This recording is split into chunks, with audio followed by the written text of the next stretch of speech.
સાહિત્યની ભાષામાં તમારા શબ્દોમાં બધાને એક સાથે વર્ણવા હોય તો કઈ રીતે કહી શકાય? ડોક્ટર વિરલ શુક્લા એમની લખેલી આ ગુજરાત માટેની કવિતા. ભારત માતાને ખોળે બેઠેલા પ્રદેશ કેરી વાત પ્રખ્યાત ગુજરાતની સુણાવું છું. ગુજરાતના પ્રદેશો કેટલા? તો કે વાગડ, હાલાર, કચ્છ, સોરઠ, ગોહિલવાડ, ઝાલાવાડ, નાઘેરના ગીત ગવડાવું છું. એનાથી આગળ ઉત્તર દક્ષિણ, ઉત્તર ગુજરાત, દક્ષિણ ગુજરાત, ઉત્તર દક્ષિણ, ભાલ, ડાંગ, વિસ્તાર, રૂડા, ચરોતર દેશ અતિ વાલથી વધાવું છું. આવા વિવિધ પ્રદેશ પણ દિલે ધબકારો ગુજરાતી, એ છાતીને ફૂલાવી કથા ગરવી જણાવું છું. નમસ્કાર, ગુજરાત ઇન સેકન્ડ્સમાં આપનું સ્વાગત છે. નમસ્તે. લોક સાહિત્ય ક્ષેત્રમાં તમે ઘણા વર્ષોથી કામ કરો છો, તો કોઈ એવો એક યાદગાર પ્રસંગ કહો કે તમારી મેમરી થઈ ગયો હોય? એક પ્રસંગ ખાસ અમારા માટે વિશેષ એટલા માટે કે મારા જીવનનો સર્વપ્રથમ હવાઈ યાત્રાનો પ્રવાસ એ મેં જેમના દ્વારા કર્યો હતો, એ રિલાયન્સ પરિવાર, અંબાણી પરિવાર. એ કાર્યક્રમમાં હું ગુજરાતના જ એક અભણ કહી શકાય એવા કવિ ગોવિંદભાઈ પાલિયા, એમના લખેલા કાઠિયાવાડી કોઈ એવા 21 દુહા હું ત્યાં બોલેલો. મિત્ર ભેરુબંધ મલકમાં હશે અને કંઈક હોય, પણ ધન રાબો અને આંબરડી ધણી એ અમારો કાઠિયાવાડી કોઈ. હું શક્ય હોય ત્યાં સુધી ક્યારેય ખોટું નથી બોલ્યો. જે હોય એ જ કહું છું. મુકેશભાઈ અંબાણીએ એ વખતે મને એમ કીધું હતું કે આ 21 દુઆ બને તો મને લખીને આપજો ને. ગુજરાતની લોકવાણીની આ તાકાત છે કે દુનિયાના ધનવાનોમાં જેની ગણતરી થતી હોય એ વ્યક્તિ પણ આ ગુજરાતી લોકસંગીતની વાતો અને ગીતોથી એટલો પ્રભાવિત થાય. દુનિયાનો ખૂબ જૂનો પર્વત, 33 કોટી દેવતાઓનો જ્યાં વાસ છે, નવનાથ અને 84 સિદ્ધના જ્યાં બેસણા છે, એવો ગરવો ગિરનાર એ આ ગુજરાતની ભૂમિને મળેલો છે. આવડો મોટો દરિયા કિનારો એ ગુજરાતને મળેલો છે. વૈજ્ઞાનિક અત્યારના આ જેનઝી સમજે એવી બાબતો કહું તો જાતિ પરિવર્તન અત્યારે એવું શક્ય છે, વિજ્ઞાન મેડિકલ સાયન્સને લઈને, કે પુરુષમાંથી સ્ત્રી બની શકે, સ્ત્રીમાંથી પુરુષ બની શકે. લોકોને આશ્ચર્ય થાય કે ઓહો, આ વિજ્ઞાનની એક નવી શોધ છે. જરાય નવી શોધ નથી. આ વિશિષ્ટ જ્ઞાન ચોક્કસ છે વિજ્ઞાન એટલે, પણ જ્ઞાન તો ભારતના ઋષિમુનિઓ પાસે હતું. મહાભારતના કાળમાં જુઓ, શિખંડી એનું સીધું ઉદાહરણ છે.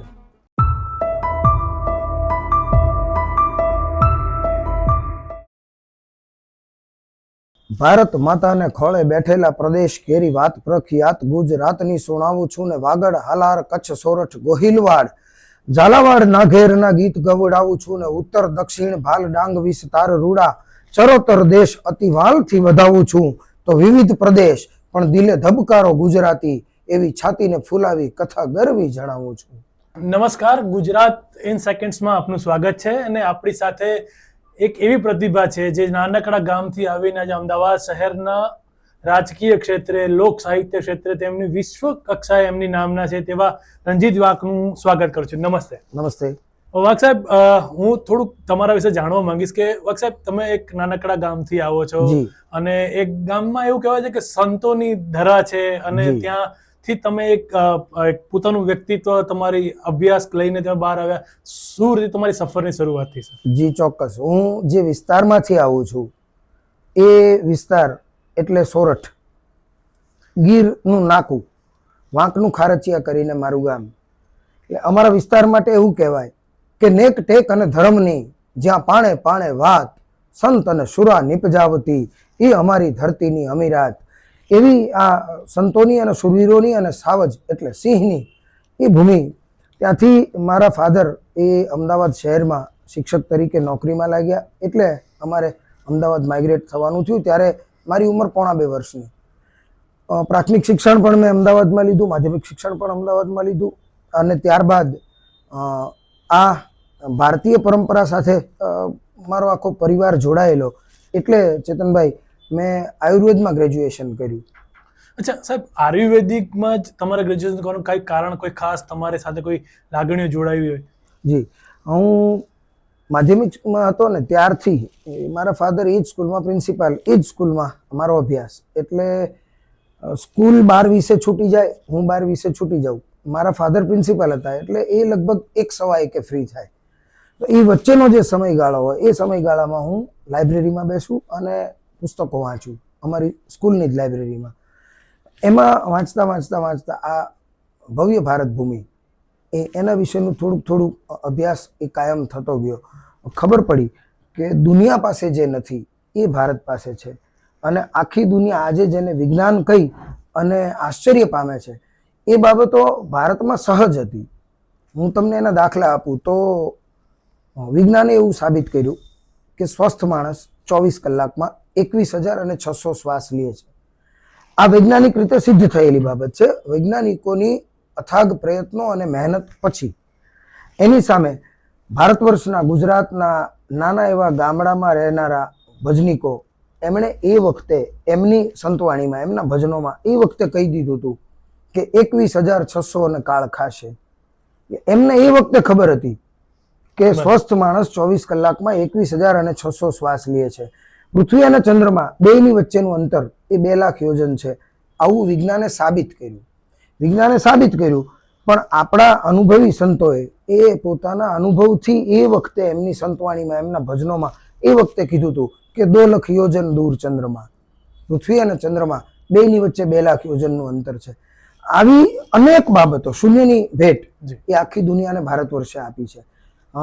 વૈજ્ઞાનિક અત્યારના આ જેનઝી સમજે એવી બાબતો કહું તો જાતિ પરિવર્તન અત્યારે એવું શક્ય છે.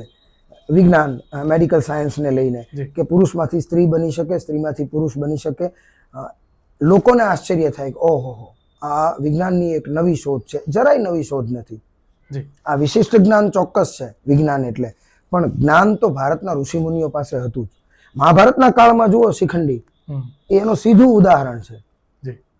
એવી જ રીતે ટેસ્ટ ટ્યુબ બેબી, તો એક ટેસ્ટ ટ્યુબ, એક કાચની શીશીમાંથી બાળકનો જન્મ થઈ શકે. વૈજ્ઞાનિકોએ આવું સાબિત કર્યું. આ બાબત એ પણ મહાભારત કાળમાં બનેલી. મહાભારત વિશે જેઓ ખૂબ નજીકથી જાણતા હશે એમને ખબર હશે, ગાંધારીએ એક પિંડને જન્મ આપેલો. એ પિંડના 100 ટુકડા કરવામાં આવ્યા. એક વિશિષ્ટ પ્રકારના દ્રાવણ ભરેલા 100 ઘડાઓની અંદર એ 100 ટુકડા નાખવામાં આવ્યા અને એમાંથી 100 જીવો ઉત્પન્ન થયા. એ 100 જીવો એટલે 100 કૌરવો. 100 કૌરવો ટેસ્ટ ટ્યુબ બેબી હતા. આજ સુધીની દુનિયાની સૌથી મોટી અને સૌથી પહેલી ટેસ્ટ ટ્યુબ બેબી એનું જો નિર્માણ કોઈએ કર્યું હોય તો એ ભારત વર્ષે કર્યું હતું. આવી અસંખ્ય બાબતો એ ભારત વર્ષ માટે હતી અને એટલે જ ભારતને સોનાની ચીડિયા કહેવાતું હતું. એટલે ભારતના આ વૈવિધ્યસભર વારસામાં એમાંનું એક અંગ એટલે આયુર્વેદ. જી સાહેબ, આયુર્વેદ વિશે વાત કરી રહ્યા છે આપણે, તો આયુર્વેદ વિશે તમે ઘણી પ્રેક્ટિસ પણ કરી. કઈ રીતે પ્રેક્ટિસ કરી, તમારો અભ્યાસ કઈ રીતે થયો, ક્યારથી તમે શરૂઆત કરી, એના તમને આયુર્વેદિક ડોક્ટર તરીકેના ચેલેન્જ અને તમે કઈ રીતે કામ કરતા હતા, અત્યારે શું કરી રહ્યા? જી, હું 12 સાયન્સ પાસ કર્યા પછી પ્રથમ વર્ષમાં મને ભાવનગર શેઠ જેપી આયુર્વેદ મહાવિદ્યાલય એમાં મને એડમિશન મળ્યું. ફર્સ્ટ યર મેં ત્યાં કમ્પ્લીટ કર્યું. પછી ટ્રાન્સફર લઈ અને અમદાવાદમાં આવ્યો સરકારી અખંડાનંદ આયુર્વેદ મહાવિદ્યાલય. એમાં મેં બાકીના 4.5 વર્ષ આયુર્વેદનો કોર્સ જે તે વખતે મેં જ્યારે એડમિશન લીધું એ વખતે ભારત વર્ષનો સૌથી લાંબો ગ્રેજ્યુએશન કોર્સ હતો. 5.5 વર્ષનો કોર્સ, જેમાં 5 વર્ષ અમારા અભ્યાસના હોય અને 6 મહિના એ ઇન્ટર્નશીપના હોય. એ પૂરું કર્યા પછી મેં પ્રોક્ટોલોજીનું પ્રેક્ટિકલ જ્ઞાન મેળવ્યું, હરસમસા અને ભગંદરનું, ક્ષારસૂત્રનું. ત્યારબાદ એક ડીવીવી કરીને એક શાખા, દંત વૈદ્ય વિશારદ, જેમાં કોઈ પણ પ્રકારનો એનેસ્થેસિયા આપ્યા વિના દાંત પાડી શકાય. અને એ ગુરુ શિષ્ય પરંપરાથી જ શીખવાડવામાં આવતું હતું. લાભશંકર શુક્લ કરીને વૈદ્ય હતા, એ શીખવાડતા. એમની પાસે એડમિશન લઈ અને હું એ ડીવીવી પણ શીખ્યો, દંત વૈદ્ય વિશારદ. અને પછી મેં મારી પ્રેક્ટિસ ચાલુ કરી. 2000ની સાલથી મેં પ્રેક્ટિસ ચાલુ કરી હતી. 2004થી લોકસંગીત એ મારો રસનો વિષય હતો.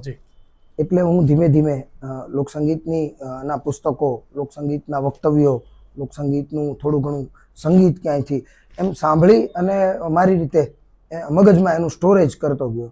એમ થતાં એક વખત એવું બન્યું 2004ના વર્ષમાં, એ મારા એક બહુ અંગત મિત્ર અને એમને મેં વાત કરી. એમના ગુરુજીને ત્યાં ગુરુ પૂર્ણિમાની આગલી રાત્રે કાર્યક્રમ હતો.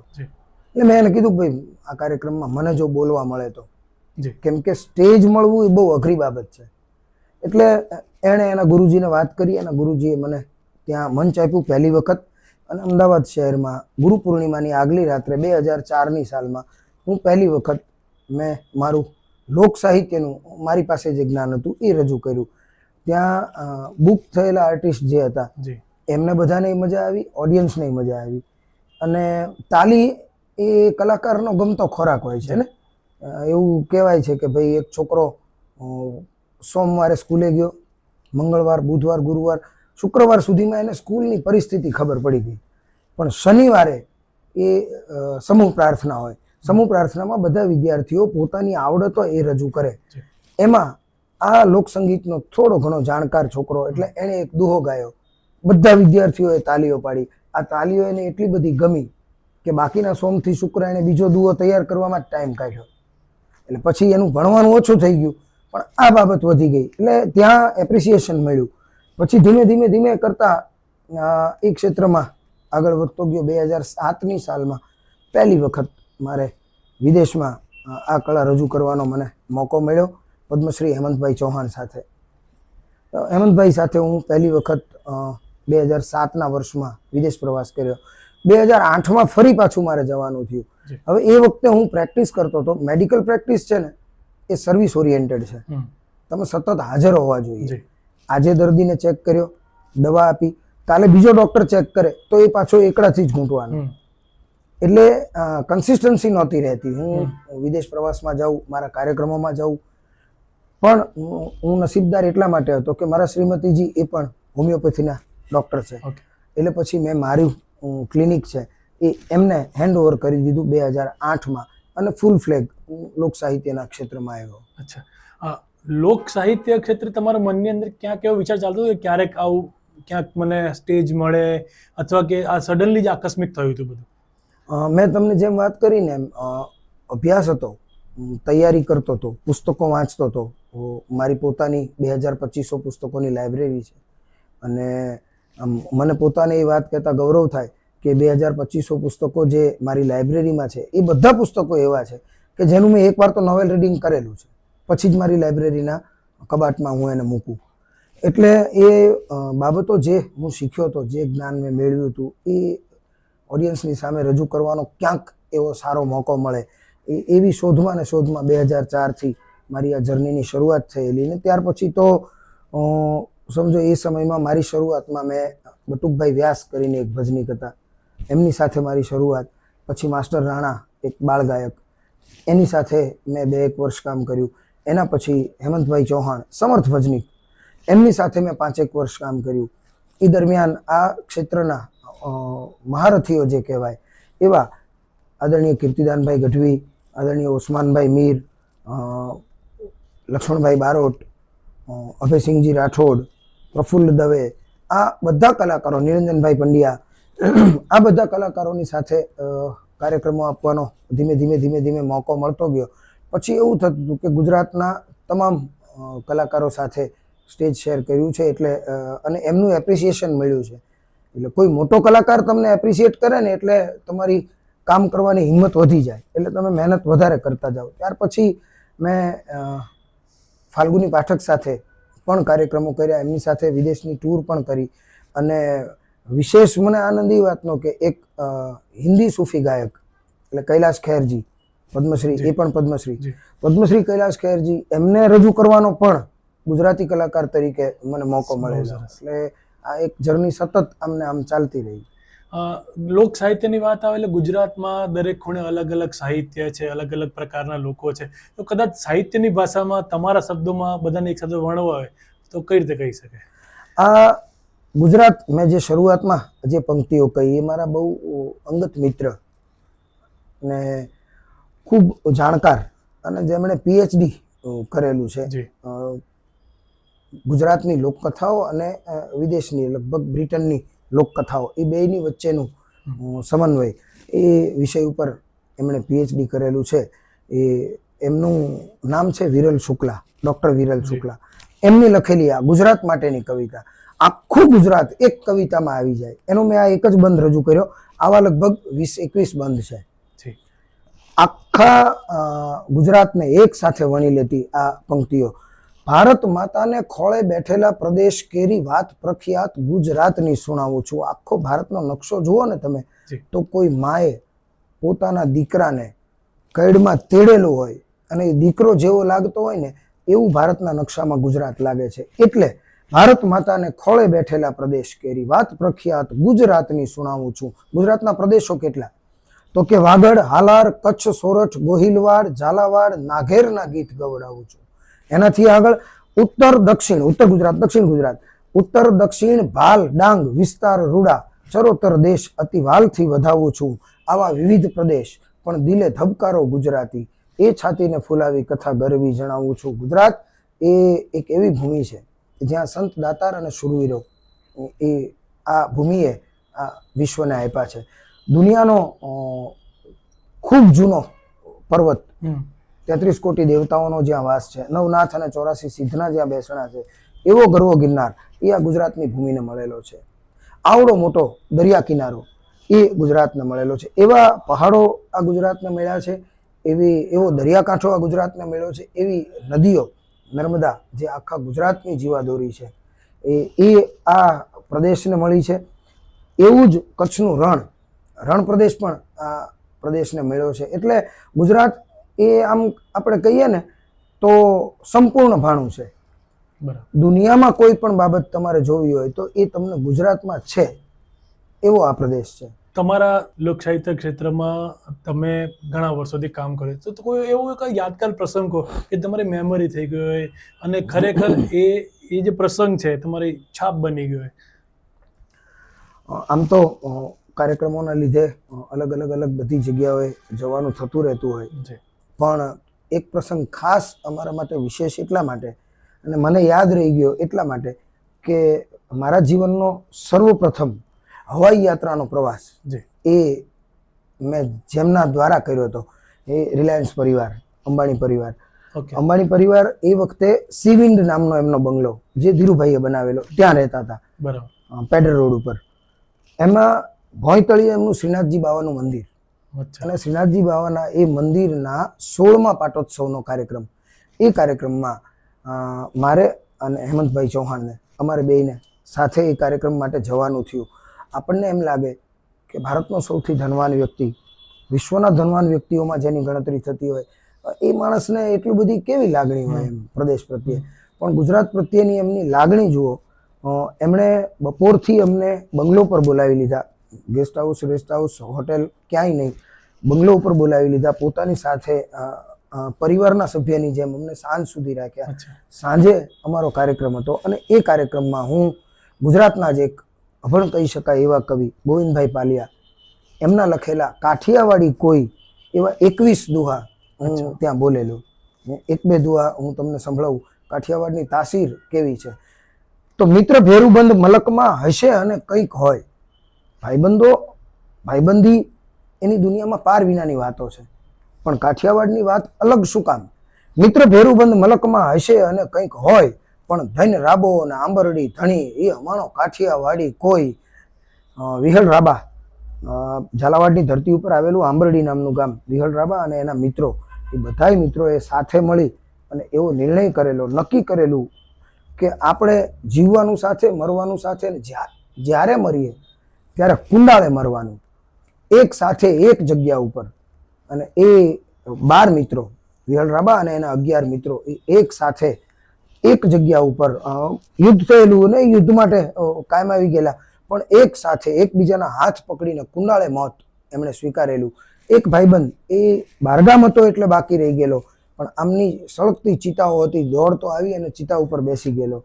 એવી રીતે 12 મિત્રોએ એક સાથે પોતાના પ્રાણ આપેલા. ભાઈબંધીની આનાથી મોટી મિસાલ દુનિયામાં ન હોય જે કાઠિયાવાડમાં બનેલી. એવો ને એવો એક બીજો દુઓ કે મર્યા પછી આવીને મળે અને જેને હય અર્પા હોય, હય એટલે ઘોડા, અશ્વ, મર્યા પછી આવીને મળે અને જેને હય અર્પા હોય, એ ધન ચાંપો અને જેતાણા ધણી અમારો કાઠિયાવાડી કોઈ. કાઠિયાવાડની ધરતી ઉપર આવેલું જેતપુર નામનું નગર, દરબાર ચાંપરાજવાળા, એમને ત્યાં એક કવિરાજ મહેમાન થયેલા. કવિરાજને એક અશ્વ ગમી ગયેલો. એ કીધું કે આ ઘોડો દરબાર બહુ સારો છે. દરબાર ચાંપરાજવાળાને એવો નિયમ હતો, કોઈ પણ વસ્તુના 3 વખત વખાણ થાય એટલી વસ્તુ એને આપી દેવાની. આ ચારણે 3 વખત કીધું કે દરબાર ઘોડો પણ ઘોડો છે, દરબાર ભગવાન સૂરજનારાયણના રથમાંથી છૂટો પડીને આવ્યો હોય ને એવો ઘોડો છે. 2 વાર ને 3જી વાર ઘોડાના વખાણ કર્યા. દરબાર ચાંપરાજવાળાએ કીધું કવિરાજ એટલો બધો જો આ સારો ઘોડો હોય ને તો ભગવાન સૂર્યનારાયણ તમને આપે છે, લેતા જાઓ. કે બાપા હું દ્વારકાના દર્શને જાઉં છું, અત્યારે ભેગો ક્યાં લઈ જાઉં, પણ વળતા વળું ને ત્યારે લેતો જઈશ. દરબાર ચાંપરાજવાળાએ કીધું કે કવિરાજ વાત સાચી તમારી, પણ હું કાઠીનો દીકરો છું, કાલ સવારે કદાચ ગુંગીયો ઢોલ વાગે અને મારે યુદ્ધ ભૂમિમાં જવાનું થાય તો કદાચ જો હું કાયમ આવી જાઉં ને તો તમારું લેણું બાકી રહી જાય, મને ઉપર જગ્યા ન મળે, એટલે અત્યારે લેતા જાઉં કે ના હું વળતા વળું ત્યારે લેતો જઈશ. એ જ્યારે દ્વારકાની યાત્રા પૂરી કરી અને કવિરાજ પાછા આવ્યા એ દરમિયાન દિલ્હીની ફોજ આવેલી અને દરબાર ચાંપરાજવાળા ત્યાં કાયમ આવેલા. એટલે આવી અને દરબાર એફલવાળાને કીધું કે મને ચાંપરાજે આ અશ્વ આપવાનું કીધું હતું, આ ઘોડો આપવાનું કીધું હતું. કે બાપા ચાંપરાજે કીધું હોય તો એ ઘોડો સુરત દાદા તમને આપે છે, લઈ જાઓ. કે ના એમ નહીં, મને હાથો હાથ આપવાનું કીધું હતું. કે પણ બાપા ચાંપરાજ તો કાયમ આવી ગયો, હવે હરગાપુરની શેરીએ વયો ગયો, ત્યાંથી આવી અને તમને ઘોડો કેવી રીતે આપે? કે ના મને એને હાથો હાથ આપવાનું કીધું હતું ને જો હાથો હાથ આપે ને તો જ સ્વીકારું, નહીતર મારે અન્ન પાણી અઘરા જ, એટલે હું ખોરાક પાણી કાંઈ નહીં લઉં. 3 દિવસ અને 3 રાત એ ચારણે પોતાના ગળાની નીચે પાણીનો એક ઘૂંટડો નહોતો ઉતાર્યો. એમ કહે છે, લોકોક્તિ એવી છે કે 4થી રાત્રિએ ચાંપરાજવાળા એ કવિરાજના સપનામાં આવીને કીધું કે કવિરાજ ઘોડો જોઈ છે? કે હા. એ તો તે કીધું તું ને જોઈ છે. કે કાંઈ વાંધો નહીં. હથો હથ જોઈ છે? કે હા હથો હથ જોઈ છે.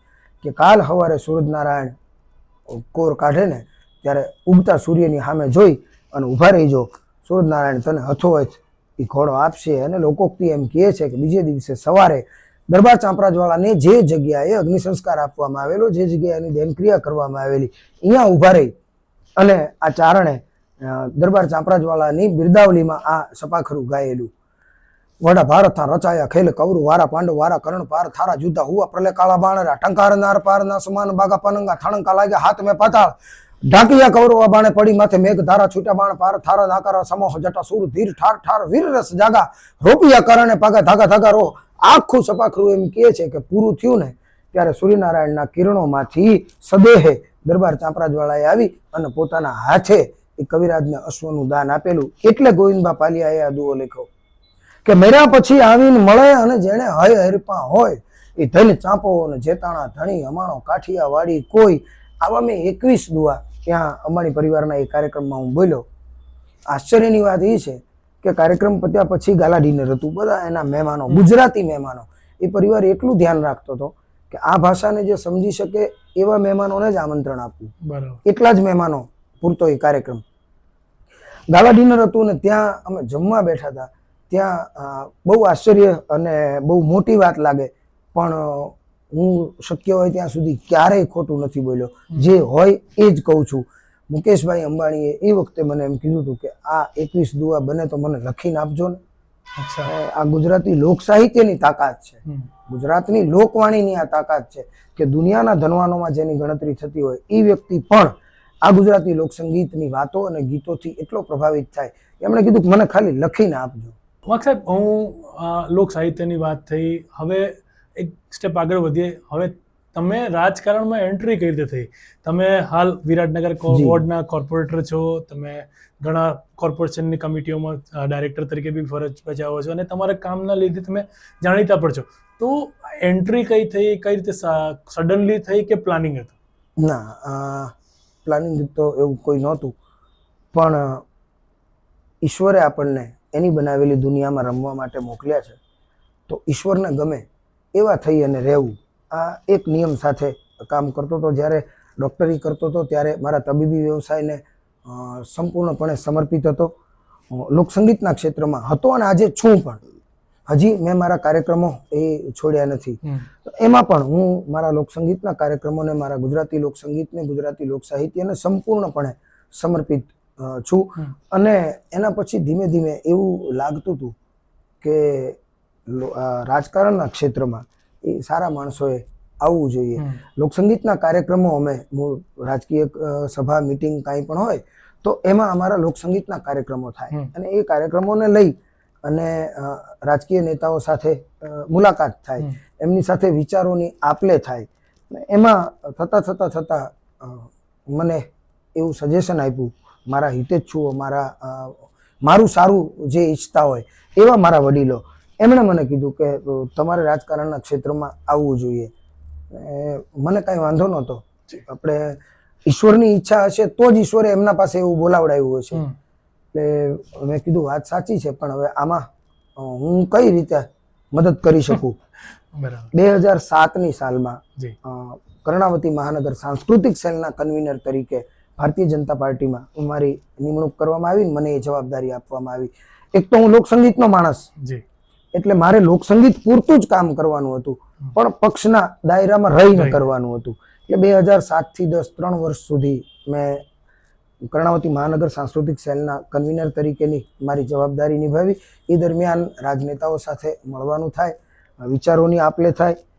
એમને મારામાં એવું કંઈક દેખાયું હશે કે 2015માં મને પહેલી વખત એવું પૂછવામાં આવ્યું કે તારી ઈચ્છા હોય તો તું બાયોડેટા આપ. એ વખતે પણ ઈચ્છા તો હતી જ, મેં બાયોડેટા આપેલો. એ વખતે કોઈ કારણસર ટિકિટ મને નહોતી મળી શકી, અને એ સ્વાભાવિક છે. હું જે વોર્ડમાંથી ચૂંટાયો છું એ વોર્ડમાં 1,21,000ની સંખ્યા છે ને 92,000નું મતદાન છે. 92,000ના મતદાનમાં ઓછામાં ઓછા 4,000 થી 4,500 જણા તો એવા હોય જ કે જેમની ઈચ્છા હોય કે મને આ ટિકિટ મળે અને હું લોકસેવાના કામ કરી શકું, પણ બધાને નથી મળતી, કોઈ એકને મળે. તો એ વખતે ન શક્ય બન્યું. પણ એ પછી એ મારા રાજકીય અને સેવાકીય કાર્યો એમને એમ મારા લોકસંગીતના કાર્યક્રમોની પેરેલલ એ ચાલુ હતા. 2020માં ફરી વખત મેં પ્રયત્ન કર્યો, અને એ પ્રયત્નમાં અસ્તિત્વએ મદદ કરી. મારા હિતેચ્છુઓ હતા, એમણે મારા તરફી રજૂઆતો કરી, અને આ પરિણામ કે મને 2020માં સામાન્ય ચૂંટણીઓમાં કોર્પોરેશનમાં દુનિયાની સૌથી મોટી લોકતાંત્રિક પાર્ટી એણે ટિકિટ આપી, અને હું ત્યાંથી જીત્યો. જી સર, મને એક પ્રશ્ન થાય છે કે તમે જ્યારે લોક સાહિત્યકાર તરીકે હો, તમે સ્ટેજ ઉપર હો, તમારી સામે પબ્લિક હોય, અને તમે એક રાજનેતા તરીકે છો ત્યારે આજુબાજુ પબ્લિક હોય, તો કેટલું ડિફરન્સ છે? તમને કઈ રીતે ફિલિંગ, તમારી એક્સપ્રેશન બદલાય, તમારી વર્તણૂક બદલાય, કે એ બિહેવિયરમાં શું છે?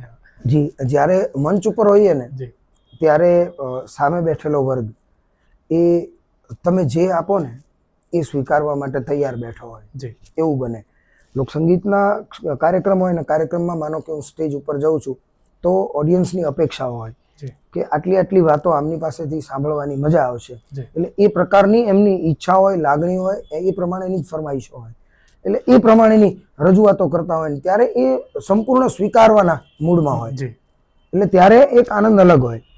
અને રાજકીય ક્ષેત્રમાં એમાં જ્યારે તમે બેઠા હો, સવારનો સમય છે અમારો, માનો કે 9 થી 12, તો એ સમયમાં ફરિયાદો આવે, અને ફરિયાદ લઈને આવનાર વ્યક્તિ એ હંમેશા એગ્રેસિવ હોય.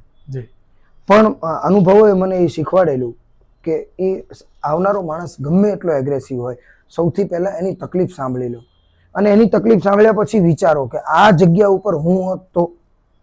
એ વ્યક્તિ માનો કે એવી ફરિયાદ લઈને આવે છે કે મારા ઘરની બહારની ગટર ઉભરાઈ છે સાહેબ, અને આવતીકાલે સવારે મારી દીકરીને જોવા આવવાના છે.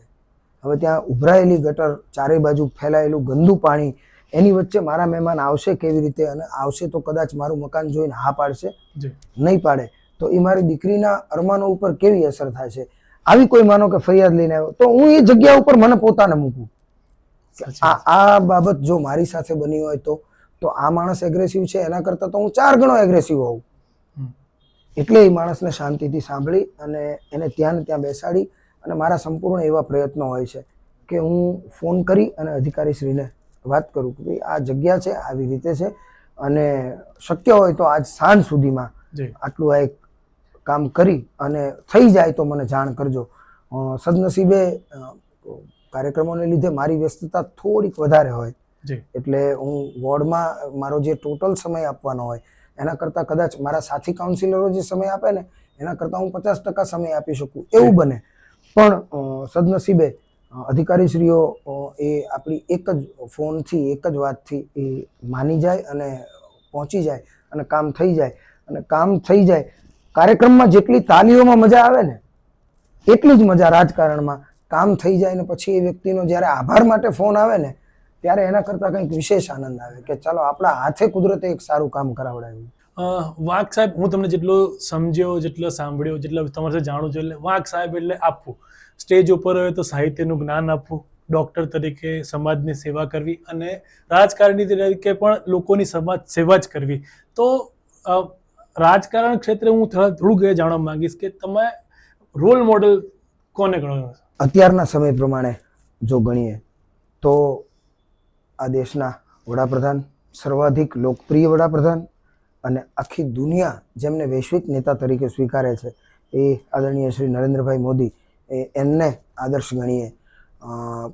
અભ્યાસુ માણસ છું, પહેલેથી લોકસાહિત્ય અને આધ્યાત્મના પુસ્તકો વાંચતો હતો, એટલે ચાણક્ય એ એક મારા આદર્શ રહ્યા છે. અચ્છા, વાઘ સાહેબ, હવે આવનારા સમયમાં કોર્પોરેશનની ચૂંટણી આવવાની છે અને તમે સતત સેવા કરી રહ્યા છો. હું ઈચ્છીશ કે આવનારા સમયમાં બી ફરી તમે કોર્પોરેટર તરીકે સિલેક્ટ થાઓ અને સમાજ સેવા કરો. પણ તમારો કોઈ એવો ગોલ કે જે આ 5 વર્ષમાં પૂરો ના થયો, તમે કરવા માંગો છો હજી, અને તમને હજી ટર્મ મળે તો તમે શું કરવા માંગશો? આયુર્વેદનો હું ડૉક્ટર છું, વ્યવસાય તબીબ, એટલે મારી સૌથી પહેલી એવી ઈચ્છા હોય કે મારા વિસ્તારમાં એ એક તબીબી સેવાઓ માટેનું ખૂબ સારું કેન્દ્ર બને. તો ઈશ્વરે એવી કૃપા કરી કે આ 5 વર્ષ મારી પાસે જે હતા એ 5 વર્ષમાં જ અમારા ધારાસભ્ય આદરણીય જગદીશભાઈ વિશ્વકર્મા સાહેબ, જે અત્યારે હાલ ગુજરાત પ્રદેશના પ્રદેશ અધ્યક્ષ છે, એ અમારી વિધાનસભાના ધારાસભ્ય, એટલે એમના પ્રયત્નોથી અમારા ચારેય કાઉન્સિલર મિત્રો અને અમારો વિસ્તારના અમારા કાર્યકર્તાઓ, એમના પ્રયત્નોથી અને એમની રજૂઆતોથી, જગદીશભાઈ સાહેબના પ્રયત્નોથી અમને અમારા વિસ્તારમાં એક પીએચસી તો હતું જ, એક સીએચસી હતું અને એક હજી બીજું સીએચસી એ અમને મળ્યું.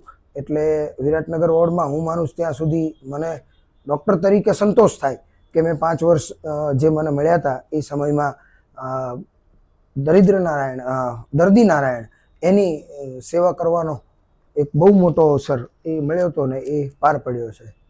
આવનારા 5 વર્ષ તમને ફરીથી કોર્પોરેટર તરીકે તો તમારો શું ટાર્ગેટ છે? શું તમે કરવા માંગો છો કે જે હવે અચીવ કરવું જ છે? આપણે સૌ જાણીએ છીએ એમ કે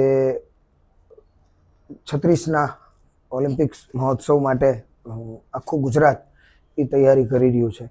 એટલે માનો કે આ બીજા 5 વર્ષ કાઉન્સિલર તરીકેની મને પાર્ટી તરફથી અને મતદારો તરફથી જો જવાબદારી મળે તો મારું સંપૂર્ણ ફોકસ એ જ રહેશે કે વૈશ્વિક રીતે વિશ્વના માણસો, ઓલિમ્પિક અહીંયા યોજાય તો આખી દુનિયાના માણસો અહીંયા આવવાના, તો એ દુનિયાના માણસો જ્યારે અહીંયા આવે અને અહીંયાથી ઓલિમ્પિક્સ પૂરું થયા પછી પાછા પોતાના દેશમાં જાય, ત્યારે આ દેશ માટેની, આ રાજ્ય માટેની અને ખાસ કરીને આ કર્ણાવતી મહાનગર અમદાવાદ શહેર, એના માટેની કંઈક એવી છાપ લઈ અને જાય કે એ જીવે ત્યાં સુધી એને યાદ રહે કે અમદાવાદમાં આ બાબત હતી જે મેં પહેલી વખત જોઈ હતી.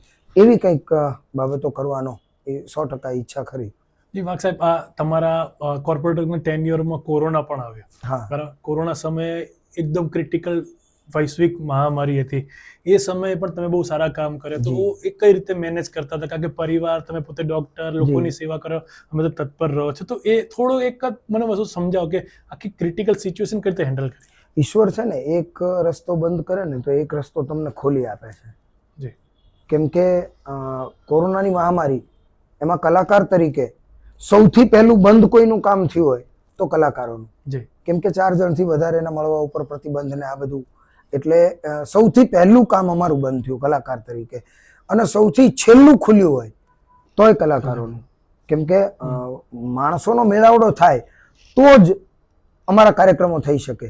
એટલે એ જે સમયગાળો હતો એ સમયગાળામાં ઈશ્વરે મને એવી તક આપી કે તારી પાસે અત્યારે, પહેલાં તું કાર્યક્રમો કરતો હતો તો તારી પાસે ઓછો સમય રહેતો હતો, હવે અત્યારે તારી પાસે કાર્યક્રમો કરવાની કોઈ જગ્યા નથી, તો તારીથી થઈ શકે એટલી તું આ સેવા કર. એટલે એ કોરોનાના સમયગાળા દરમિયાન સૌથી વધુ મોટામાં મોટા કામ તો અમારો જે વિસ્તાર છે, આપ વિસ્તારથી પરિચિત છો કે ત્યાં પરદેશી એટલે હિન્દી ભાષી વર્ગ એ ખૂબ મોટો અને એ મજૂર વર્ગ, એમને પોતાના વતનમાં મોકલવા પાછા, એના માટેનું કામ એ ખૂબ મોટું કામ હતું. ત્યારબાદ વિસ્તારની જેટલી હોસ્પિટલો, એ હોસ્પિટલોમાં સંપૂર્ણપણે ઓક્સિજનનો અને પુરવઠો પૂરતો મળી રહે. એક જગ્યાએ એવું ન બને કે આ હોસ્પિટલમાં બેડ ખાલી હતો અને આ હોસ્પિટલમાં બેડના અભાવે કોઈ જીવને આપણે બચાવી ન શક્યા. એટલે એ કોર્ડિનેશન છે ને, હું વ્યવસાય ડૉક્ટર હતો એટલે અને ત્યાંના મારા વિસ્તારના ડૉક્ટર મિત્રો સાથે અભ્યાસકાળથી જોડાયેલો, એટલે એ એક મને ફાયદો થયો કે કોઈ પણ જગ્યાએ કોઈ હોસ્પિટલમાં જગ્યા ખાલી છે અને કોઈ જગ્યાએ દર્દી વધે છે તો એકબીજાને ટ્રાન્સફર કરીને ઓક્સિજનના જ્યાં જ્યાં પ્લાન્ટ્સ હતા ત્યાંથી વધુમાં વધુ પ્રમાણમાં ઓક્સિજન એ આપણને મળી શકે, વિસ્તારને મળી શકે, વિસ્તારના દર્દીઓને મળી શકે, એ પ્રકારના પ્રયત્નો એ સતત એ સમયમાં કરવાનો ઈશ્વરે મોકો આપ્યો.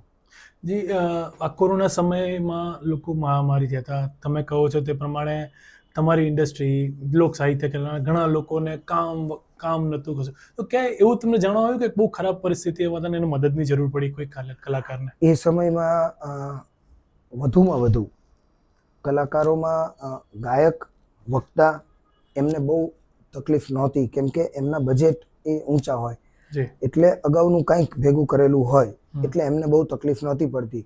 પણ અમારું એક અભિન્ન અંગ અમારા સંગીતનું એ વાદકો, અમારા લોકસંગીતના વાદકો એ એટલા બધા ભણેલા ના હોય, અને એટલા માટે કેવું થાય કે એમની પાસે મેનેજમેન્ટ ખૂબ ઓછું હોય.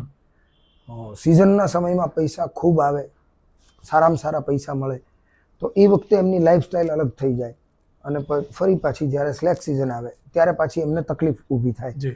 એ આવું સતત રહેતું હોય. પણ કોરોનાના સમયગાળા દરમિયાન એક એવો લાંબો પીરિયડ આવ્યો કે ત્યારે કોઈ પાસે કોઈ કામ નહોતું. ત્યારે અમારા વાદક મિત્રો એમને વધુ પડતી તકલીફ હતી.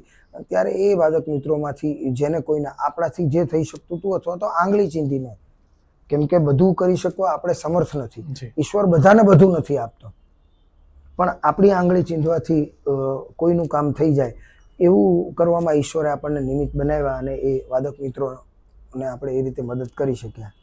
ધીમે ધીમે હું થોડાક 10 વર્ષથી જોઈ રહ્યો છું કે ગુજરાતી સાહિત્ય, ફિલ્મ ઇન્ડસ્ટ્રી લેવલે ગુજરાતી ચલચિત્રો જે ખૂબ મોટા પ્રમાણમાં વ્યાપક રીતે મોટા થઈ રહ્યા છે. તાજેતરમાં આવેલું એક લાલો મૂવી છે જે 100 કરોડમાં પહોંચ્યું છે. તો શું માનવું, આ ઇન્ડસ્ટ્રી કઈ તરફ આગળ વધી રહી છે, તમારું શું માનવું છે? ગુજરાતી ફિલ્મો એનું એક પ્લેટફોર્મ હતું, એ અદ્ભુત હતું. પણ પછી વચ્ચે એક સમયગાળો એવો આવ્યો કે જ્યારે ગુજરાતી ફિલ્મોથી, જોકે ગુજરાતી ભાષાથી જ લોકો દૂર થતા ગયા, ખબર નહીં કેમ, પણ લોકો એવું માનતા કે ઇંગ્લિશ બોલો તો વધારે સારા લાગો. જરૂરી નથી. ખલીલ ધનતેજવી સાહેબનો એક અદ્ભુત શેર છે કે મારી ભાષા જેને સમજાતી નથી, મારી ભાષા જેને સમજાતી નથી, એ ગમે તે હોય, ગુજરાતી નથી. કેમ કે આ ભાષા છે ને, આનો વૈભવ અલગ છે. ગુજરાતી ભાષાનો વૈભવ એ ફરી પાછો એ ફિલ્મોમાં દેખાવા માંડ્યો છે. અને મૂળ તો કોઈ પણ કામ કરો ને, અસ્તિત્વને સોંપી દો તો અસ્તિત્વ તમને મદદ કરે. સંપૂર્ણ શરણાગતિ હોય ને તો જ અસ્તિત્વ તમને મદદ કરે. લાલો ફિલ્મ છે એનું જીવતું જાગતું ઉદાહરણ. કેમ કે જુનાગઢની આસપાસ એ ફિલ્મનું ચિત્રાંકન કરવામાં આવેલું ને, અને એમણે કૃષ્ણને સંપૂર્ણ સોંપી દીધેલું, તું જે કરે, તારે તોય તું ને મારે તોય તું. તો પરિસ્થિતિ એવી થઈ કે 100 કરોડ ઉપર એ ફિલ્મ ગઈ. લો બજેટ ફિલ્મ હતી. એમના જેમણે બનાવી છે એ મિત્રોના ઇન્ટરવ્યૂ મેં થોડા ઘણા જોયા, તો એવું કહે કે અમે તો એવું કોઈ પૂછે ને તો અમે એમ કહેતા કે પ્રી વેડિંગ કરીએ છીએ, એમ કરીને અમે શૂટ કરી લેતા હતા. ફિલ્મ કહીએ તો માણસો જમા થઈ જાય, તો અમારી પાસે એવી સિક્યોરિટીની વ્યવસ્થા નહોતી. અને છતાંય એ ફિલ્મ 100 કરોડનો આંકડો પાર કરી ગઈ. મને એની પાછળનું એક કારણ એ જગ્યાનું પસંદગી એ પણ લાગે છે. કેમ કે એ જગ્યા છે, જુનાગઢની ધરતી એ એવી ધરતી છે કે જ્યાં કૃષ્ણ પરમાત્માએ પોતાના ભક્તની લાજ બચાવવા માટે થઈ અને 52 વખત આવ્યા હતા.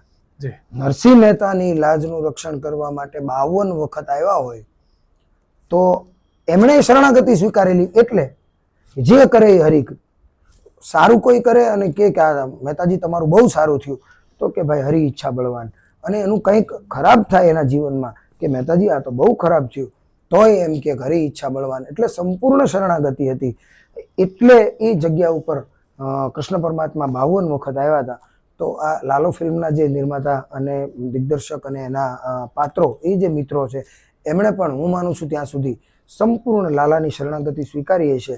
એટલે લાલો એમની મદદે આવ્યો એવું સ્પષ્ટ કહી શકાય. અને એ જ ધરતીથી તમારું જન્મસ્થળ છે અને તમારું કર્મક્ષેત્ર અમદાવાદ છે. હું પણ ભગવાન કૃષ્ણને પ્રાર્થના કરીશ કે ફરી વખત એક વખત સમાજ સેવામાં પાછા આવો અને તમારું જે કેરિયર છે એ આસમાને ચૂમે. જી ચોક્કસ. ધન્યવાદ. આપનો ખૂબ ખૂબ આભાર. આપની શુભકામનાઓ માટે પણ ખૂબ ખૂબ આભાર. નમસ્કાર. તો ડૉક્ટર રંજીત વાઘ સાથે આપણે વાત કરી, જે ખરેખર મુઠ્ઠી ઉચેરા માનવી કહી શકાય, અને તેમની જે લોકચાહના અને લોકભાવના છે તે ખરેખર આગળ વધતી રહે તેવી શુભેચ્છાઓ. અને આગામી નવા એપિસોડમાં અનફિલ્ટર ચેતન પુરોહિત શોમાં ફરીથી મળીશું ઇન સેકન્ડ્સ ગુજરાતમાં. નમસ્કાર.